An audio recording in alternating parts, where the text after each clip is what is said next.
السلام عليكم ورحمة الله. اهلا بكم معايا في قناة وصفاتي سهلة. ان شاء الله هنعمل مع بعض النهاردة كيكة الديسباسيتو. هنعملها بطريقة سهلة ومبسطة، ان شاء الله تجربوها وتعجبكم. عندنا كيكة الديسباسيتو هي تحضيرها في 3 خطوات. بنعمل اول حاجة خليط كيك، وبعد كده موس الشوكولاتة، وبعدين في الاخر صوص الشوكولاتة. هنشوف خطوة خطوة مع بعض. اول حاجة معانا الكيك المقادير اللي هحتاجها معايا: 3/4 كوباية دقيق، نص كوباية بودرة كاكاو خام، نص كوباية سكر، معلقتين كبار حليب، معلقتين كبار زيت، ومعلقة نشا، و4 بيضات. وهحتاج معاهم معلقة صغيرة بيكنج باودر، ورشة من البيكنج صودا، ورشة ملح، ورشة فانيليا. ده عندي خليط الكيك. بندخله الفرن، وبعد ما بيطلع هنسقيه عندي هنا نص كوباية حليب، وحط عليهم معلقتين كريمة، وهحتاج معاهم معلقة كبيرة من القهوة ومعلقة سكر. يبقى ده عندي الخليط اللي هسقي بيه الكيك بعد ما يطلع. هنبدأ نجهز الأول الكيك معانا. أول حاجة هننخل مع بعض الدقيق والكاكاو مع البيكنج باودر والبيكنج صودا والملح. أنا كده نخلت الدقيق، هننخل فوقه الكاكاو،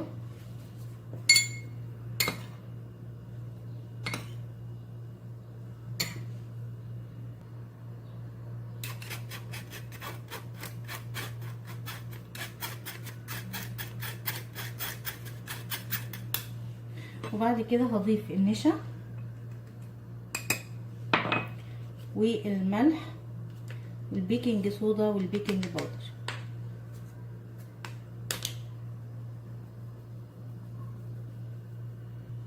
مع لما نخلنا خلاص هنبدأ نخلط مع بعض البيض مع السكر والفانيليا.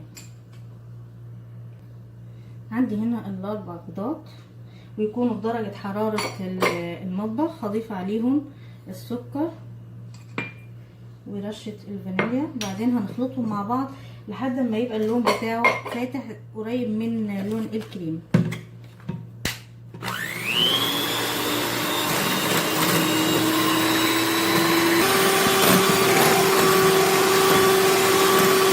كده خلاص هضيف الزيت، معلقتين زيت ومعلقتين الحليب،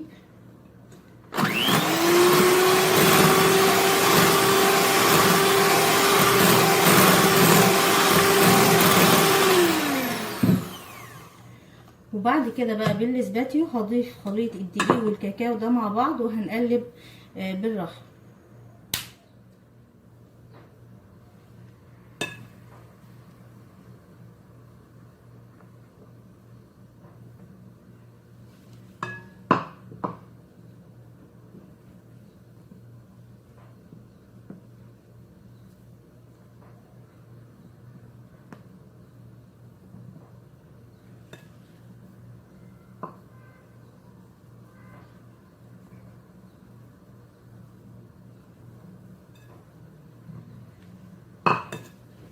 ونقلب في اتجاه واحد عشان ما نخرجش الهواء اللي دخل للكيكه.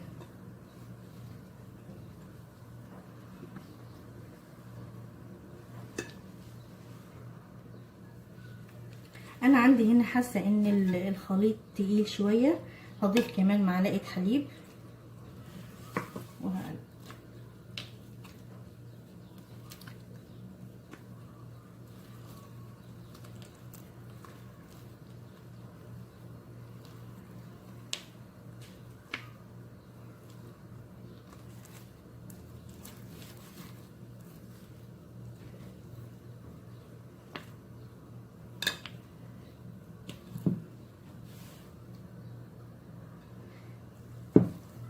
كده كويس. خلاص هجيب الصينيه اللي هدخلها فيها الفرن. انا عندي هنا هستخدم صينيه بايركس، دهنتها زبده وبعدين حطيت رشه كاكاو. هبدا اضيف الخليط.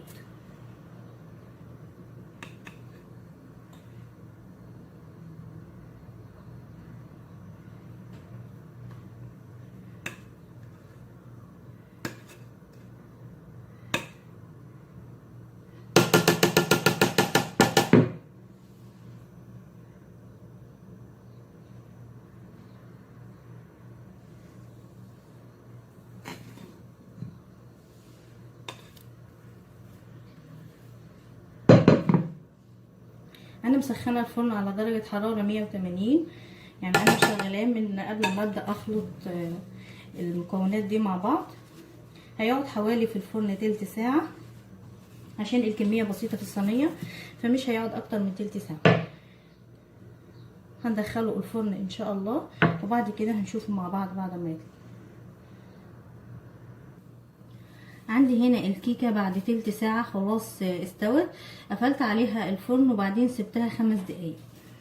انا عندي هنا الكيكه بتبقى رطبه من جوه، يعني لو حطيتي فيها الخله وطلعتيها هيطلع فيها الكيك. هي مستويه بس رطبه، انا مش عايزاها ناشفه خالص زي الكيك العادي.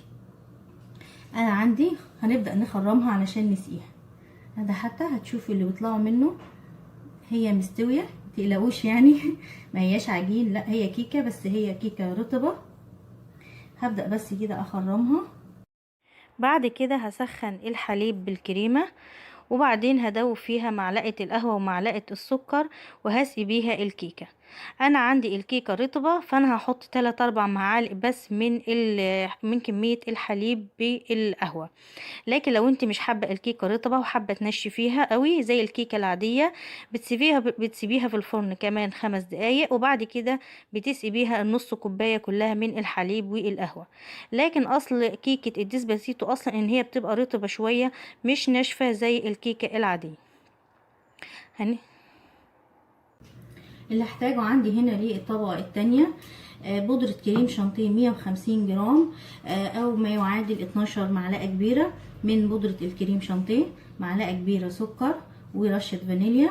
وهحتاج معاها كوباية حليب يكون بارد جدا، يعني انا بحطه في الفريزر قبل ما استخدمه بيه الكريمة بربع ساعة كده. في الفريزر بقاله ربع ساعة حتى بيبقى فيه كتل تلج شوية او متجمد شوية. فعندي هنا كوباية حليب و150 جرام بودرة كريم شانتيه. وهحتاج كمان للطبقة حوالي 3/4 كوباية من النيوتيلا او شوكولاتة الدهب. هنبدأ نجهز الاول الكريمة.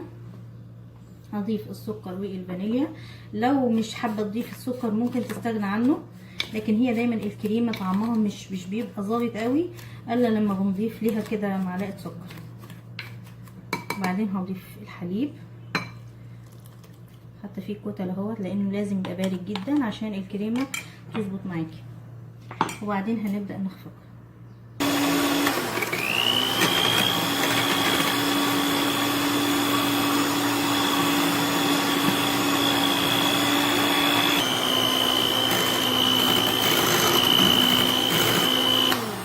كده خلاص عندي الكريمه بقت جاهزه.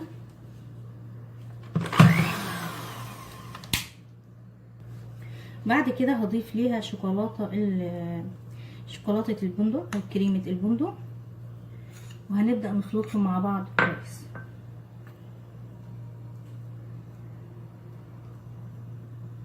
اجيب معلقة كبيرة واخلطهم ان شاء الله. عندي هنا خلاص موس الشوكولاتة بقى جاهز. هنضيفه على الكيكة وبس وهي باردة، لازم الكيكة تبقى باردة، نسيبها تبرد الاول وبعدين نضيف عليها موس الشوكولاتة.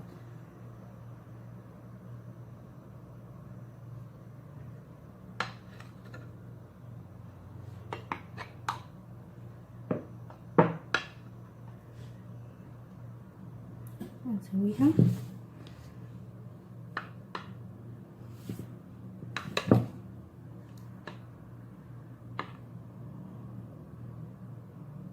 هنحطها في التلاجة الاول نص ساعة كده الطبقة دي تمسك، وبعدين نبدأ نجهز مع بعض الطبقة التالتة وهي صوص الشوكولاتة او الجناش. بعد نص ساعة هنبدأ نجهز صوص الجناش. عندي هنا كوباية من الشوكولات مقطعاها قطع صغيرة علشان بس تدوب معايا بسرعة، نص كوباية كريمة خفق، وللتزيين انا هستخدم هنا الشوكولاتة الشيبس. هنبدأ نسخن الكريمة الاول، هنسخنها بس مش هنغليها. بعد ما سخنت الكريمة هضيف الشوكولاتة وهقلب على طول لحد ما الشوكولاتة تدوب.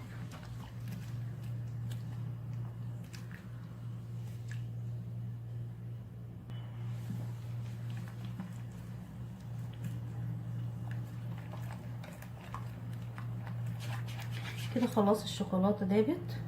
هسيبها الاول تبرد في حرارة المطبخ وبعدين هضيفها على الكيكه.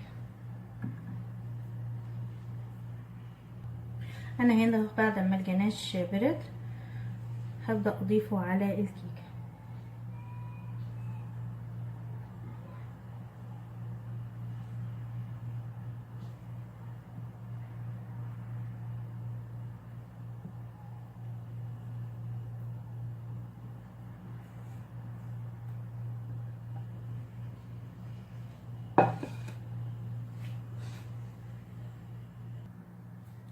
عندي هنا بقت جاهزه، وانا هضيف عليها الشيبس، الشوكولات شيبس، او لو حابه تستخدمي اي نوع شوكولات انت عايزاه او اي حاجه انت حابه تزوقي بيها.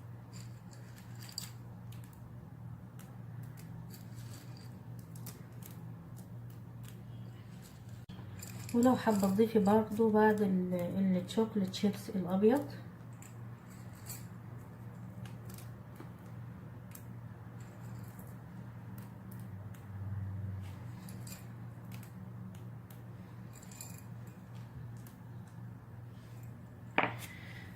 انا هنا كيكه الديسباسيتو على طريقتي، اتمنى ان شاء الله تجربوا الوصفه ديت وتعجبكم. سلام.